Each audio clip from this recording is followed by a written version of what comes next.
अच्छा, तो संक्रांति स्पेशल ये तीसरी रेसिपी है मेरी जो मैं आपके साथ शेयर करने जा रही हूँ। आज मैं बनाऊँगी चूड़े की लाई। ये हर जगह तो नहीं बनती है संक्रांत में, लेकिन यूपी, बिहार में चूड़े की लाई बहुत ज़्यादा फ़ेमस है और संक्रांत में इसे ज़रूर बनाया जाता है। तो पोहे की लाई अगर आपने अब तक नहीं बनाई है, तो बहुत ज़्यादा टेस्टी लगता है। आप इसे ज़रूर से एक बार ट्राई करिएगा, आपको बहुत पसंद आएगा। और ये जो पोहे की लाई होती है ना, मोटे वाले पोहे से बनती है। पोहे को पहले भूना जाता है, उसके बाद लाई बनाई जाती है, तो बहुत ज़्यादा अच्छा लगता है। अगर अब तक आपने नहीं खाया है, तो एक बार इस नई रेसिपी को ज़रूर ट्राई करिएगा। चलिए अब रेसिपी शुरू करते हैं।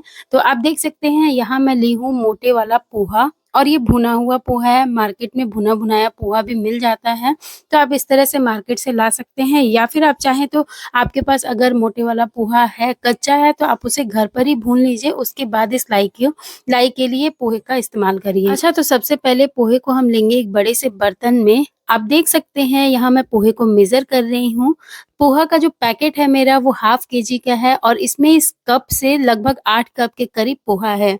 तो मैं 4 कप पोहे का इस्तेमाल कर रही हूँ, 250 ग्राम के करीब, और 250 ग्राम पोहा मैं इस्तेमाल नहीं करूँगी। इसके बाद अब हम क्या करेंगे ना कि पोहे को हमें अच्छे से साफ करना है, जिससे कि इसमें जो भी गंदगी वगैरह हो वो सारी निकल जाए। कई बार पोहे में धान भी रह जाता है, तो उसे निकालना ज़रूरी है, नहीं तो खाते वक़्त मुँह में बहुत अजीब-सा फ़ील होता है, इसलिए पहले आप इसे अच्छे से साफ कर लीजिएगा। इसके बाद अब हम लेंगे गुड़। गुड़ यहाँ मैं 300 ग्राम के करीब ली हूँ, 250 ग्राम हमारा पोहा है और 300 ग्राम यहाँ मैं गुड़ ली हूँ। मीठा हमें थोड़ा ज़्यादा पसंद है, लेकिन अगर आप मीठा बहुत ज़्यादा नहीं खाते हैं, तो आप इसे 250 ग्राम के करीब ही लीजिएगा। लेकिन जितना पोहा आप लेंगे, उतना आपको गुड़ तो लेना ही है। अगर आप उससे ज़्यादा मीठा खाते हैं, तो गुड़ की क्वांटिटी आप बढ़ा सकते हैं। लेकिन कम से कम पोहे के बराबर गुड़ तो हमें लेना ही होगा, वरना फिर लाई जो है वो फीकी लगेगी टेस्ट में। इसलिए आप पोहे के बराबर गुड़ ज़रूर लीजिएगा।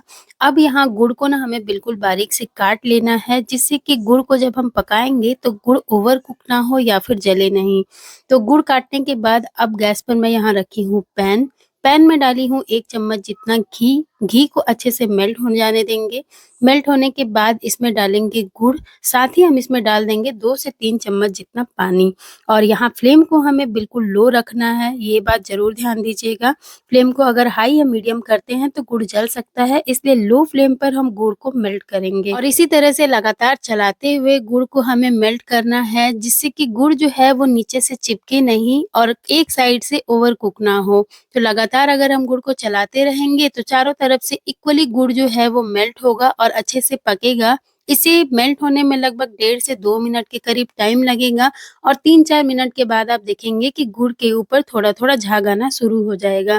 तो इसे हमें और 2 मिनट तक पकाना है, लगभग 4 मिनट तक हो गया है और इसे और 2 मिनट तक हम पकाएँगे, इसके ऊपर अच्छा झाग आ जाएगा। थोड़ी देर के बाद आप देखेंगे कि इसका कलर जो है वो थोड़ा डार्क होना शुरू हो जाएगा। तो गुड़ को पकते हुए लगभग 5 मिनट के करीब हो गया है और इसके बाद अब मैं इसमें डाल रही हूँ काली वाली तिल। 1 छोटा चम्मच जितना काली वाली तिल मैं डाल रही हूँ। इसका फ्लेवर मुझे बहुत पसंद है, इसलिए मैं इसमें ऐड कर रही हूँ। वैसे ये टोटली ऑप्शनल है, आप चाहें तो इसे डालें या फिर इसे स्किप कर सकते हैं, इसके बिना भी आप लाई बना सकते हैं। तो 5 से 6 मिनट के करीब जब हो जाए, फिर हमें इसे चेक करना है कि ये गुड़ जो है वो सेट हुआ है कि नहीं लाई बनाने के लिए। तो गुड़ को हम थोड़ा-सा उठाकर प्लेट में डालेंगे और जब ये थोड़ा ठंडा हो जाए, उसके बाद हमें इस तरह से इसे चेक करना है उलट-पुलट कर कि अगर गुड़ जो है वो मेल्ट नहीं हो रहा है ज़्यादा, मतलब कि गुड़ पक चुका है। तो आपने देखा ही गुड़ मेरी जो है वो काफ़ी अच्छे से सेट हो चुकी है, गुड़ की चाशनी बिल्कुल तैयार है। तो अब यहाँ फ्लेम को हम ऑफ करेंगे और इस चाशनी को डायरेक्ट हम डालेंगे भुने हुए पोहे में। तो इस तरह से हमें चाशनी को पोहे के ऊपर डालना है और फटाफट से इस चाशनी के साथ हमें पोहे को उलट-पुलट कर मिक्स करना है, जिससे कि सारे पोहे में गुड़ और पोहा अच्छे से मिक्स हो जाए। पोहे में गुड़ की चाशनी डालने के बाद हमें हाथ का स्पीड बढ़ाना होगा और फटाफट से हम इसे मिक्स करेंगे। इसके बाद इसकी हम लाई बनाना शुरू करेंगे जब तक कि ये गरम हो, इतना गरम होना चाहिए जिससे कि हमारे हाथ को अच्छा टेम्परेचर फ़ील हो। तभी ये लाई जो है हमारी बन पाएगी, वरना नहीं बनेगी, अच्छे से बंधेगी नहीं। तो चलिए लाई बनाने के लिए हमें लेना है पानी और पानी को हाथ पर थोड़ा-सा लगाकर इस तरह से मिला लेंगे। इसके बाद थोड़ा-थोड़ा इस मिक्सचर का पोर्शन उठाकर अपनी हथेली से दबाते हुए हमें इसकी लाई बनानी है। अब ये जो लाई का मिक्सचर है ये ठंडा ना हो उसके पहले आप सारी लाई बना लें। इसके लिए आप क्या कर सकते हैं कि अगर आपके घर में कोई बड़ा हो जिसे इन सारी चीज़ों का एक्सपीरियंस हो तो आप उसकी मदद ले लीजिए और सिर्फ़ 2 मिनट के अंदर ये सारी लाई बनकर तैयार हो जाएगी। अभी आप देख सकते हैं मैंने यहाँ ढेर सारी लाई बना ली है और इस बर्तन में जिसमें हमने मिक्सचर तैयार किया था उसमें आप देख सकते हैं थोड़ा-सा चिपक गया है तो ये नहीं निकलेगी। तो इसके लिए आप परेशान मत होइए, फेंकने की ज़रूरत नहीं है, आप इसे चम्मच की मदद से इस तरह से छुड़ाइए और इसे ऐसे ही खाकर एन्जॉय करिए।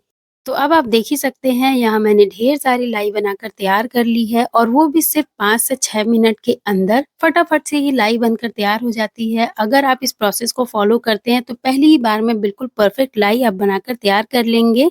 ऐसा हो ही नहीं सकता कि आपसे लाई बिगड़ जाए अगर आप इस प्रोसेस को फ़ॉलो करके बनाते हैं तो। तो इस मकर संक्रांति इस चूड़े वाली लाई को ज़रूर से ट्राई करिएगा, बहुत पसंद आएगा, बच्चों को ये बहुत अच्छा लगता है, बड़ों को भी। तो अब आपसे एक छोटी-सी रिक्वेस्ट है कि ये चूड़े वाली लाई की रेसिपी आपको थोड़ी-सी भी पसंद आई हो तो प्लीज़ वीडियो को लाइक करके चैनल को सब्सक्राइब कर लीजिएगा और बेल आइकन को ज़रूर दबाइएगा जिससे आपको आगे की वीडियो की नोटिफ़िकेशन मिलती रहे।